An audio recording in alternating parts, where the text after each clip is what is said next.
Alright, this is the mentor debriefing for the final evaluation, lesson number 5. I just taught a lesson in math class about making different combinations of coins that have the same total value. And today we introduced a new concept we introduced strategies you can use to make the fewest number of coins for a total value. And yeah, that's what the class was about. For your final recorded lesson, I think there were a lot of strengths. A lot of things went very well. Some things that I wanted to point out to you that I really liked were reviewing previous material and concepts and building on that. So it's always good to do a quick review, especially for absent students and things like that. You used multiple assessment types throughout the lesson. So you did the group activity with the coins, then you did an individual check with whiteboards, and then also kind of gave them a bit more freedom with the shopping spree activity. So kept things nice and fresh and fun for the kids.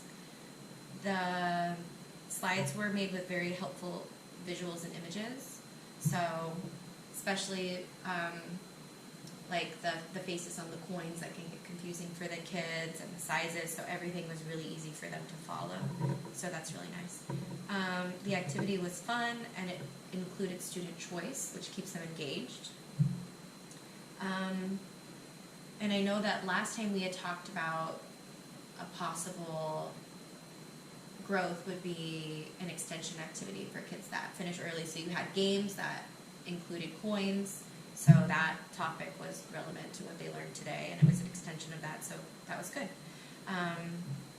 And it was a very motivating environment. You made a real-world connection, like a store. They're going to need to know these kinds of things. So it was also fun for them, even though it was a real-world connection.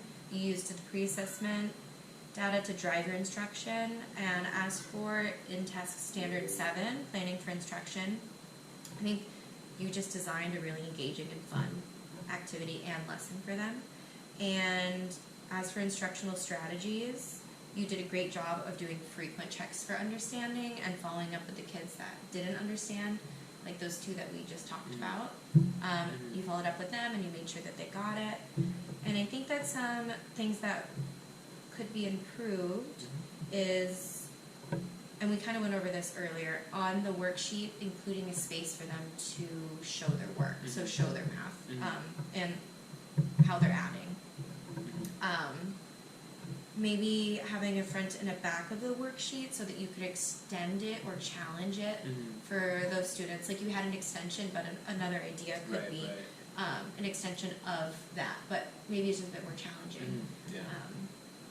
So an example is you could say, okay, now you have exactly X many cents. What else would you buy? So yeah, you could still connect it.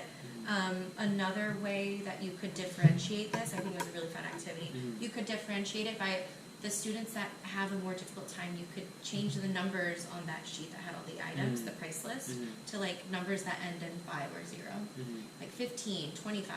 And then for the students that it's a bit easier, you could change them to more difficult numbers like 7, 3, 8. So then it kind of makes it a little bit difficult, more challenging.